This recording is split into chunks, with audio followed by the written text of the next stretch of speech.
Marisa, everybody talks about the Bengals offense because of Joe Burrow, T. Higgins, Jamar Chase, Tyler Boyd, Joe Mixon. How's the defense been playing, and how big of a challenge do you think the run game is that the Browns possess? Browns' run game is good. How's the defense playing? How big of a challenge? Well, overall, I think the Bengals defense has been overshadowed because of how well the offense has been playing, especially over the last few weeks. I mean, you look at what this Bengals defense has done, especially in the second half. The only team in the NFL who has not given up a second half touchdown, and they've been so good in the red zone. Third best, they're forcing a field goal 50% of the time. So even though they will find themselves, in those situations throughout the game, they've been able to tighten it up when it's mattered.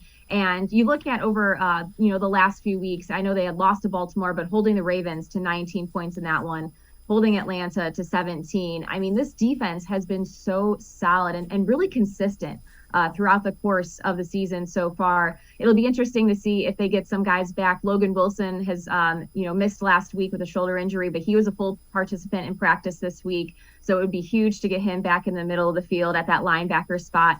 And then it's really on that defensive line. DJ Reader is currently on IR, and he's really their run stuffer. So missing him for a game against such an explosive Browns run attack is going to be absolutely massive.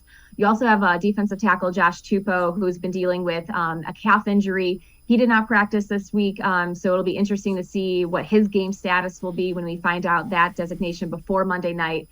Because in his absence, then Josh Tupele has been filling in and played pretty well against the Saints and the Falcons on stopping the run. But missing those two big guys up on that defensive line, it's going to be a big challenge, Dave. This was the one matchup that I've kind of had circled when you look at Browns versus Bengals this year, is because of the injuries that have kind of been affecting this defensive line and how good Nick Chubb is. I mean, if you're Cleveland, why are you taking the ball off the ground, honestly? Because, Nick Chubb is he's one of the best running backs in the league for a reason, and just the numbers he's been putting up.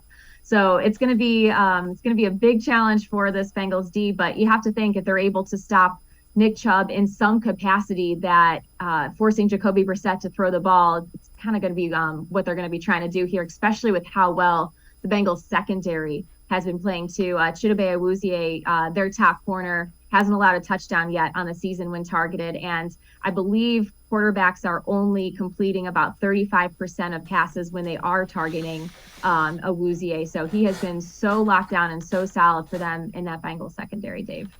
So Marissa, is that kind of the key? If the run defense of the Bengals, and can the Bengals get Joe Mixon going a little bit just to take a little bit of pressure? Not that there's a lot of pressure on Joe Burrow anyway, but to kind of lighten the absence of Jamar Chase, if you will. That's how I see it. Those are my two big keys. It's the run game on both sides. Which team is going to be able to get it going and sustain it for 4 quarters. And for the Bengals, if they can't, it's just forcing potential double teams more on Higgins and Boyd, which is something I would fully expect to see at some point from the Browns on Monday night, especially if for some reason the Bengals are unable to really establish a run game early there.